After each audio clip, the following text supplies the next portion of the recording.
svona ákveðin fasismi sem bara ríkir í öllum samfélögum, alltaf. Við getum kallað það fasisma, við getum líka bara kallað það einhverja tilhneigingu til þess að það sé einhver svona lína sem allir eru meira og minna sammála Svo í samfélagið á sama hátt og það einhver vissulega ofta einhver svona elita sem vill það, þá það líka tilhneiging bara í samfélagi sem einingu að vilja hafa bara svona almenna línur ákveðin mál. Það þarna eins og einhver lýst í sko að manneskjan ekki sannleiksleitandi dýr í grunninn sko, hún miklu meira hópdýr, þannig að þú veist það er hópurinn sem skiptir meira máli en sannleikurinn. Þannig að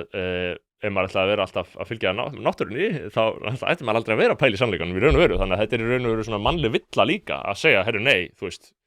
að þetta í raun og veru ákveðin mannleg villa og hugsa út í að vilja sko vera í hópi og það einhver konsensus og þú vilt brjóta hann bara af því að hann er sannur, það hafa ekkert allir þá þörf sko heldur, vilja bara leyfa þessu að hafa þessu gang, þannig að þegar við tölum að fara gegn straumnum með einhverjar skoðanir þá ertu ekkert alltaf með upplýsingarnar það hver ríkjandi skoðun þú getur ekki einu sem fengið hana úr skoðanakönnunum. Þakka þér kærlega fyrir að hlusta á þennan stutta bút. Þú getur nálgast þennan þátt og allt efni hlaðvarpsins Ein Pæling á pardus.is/ein pæling.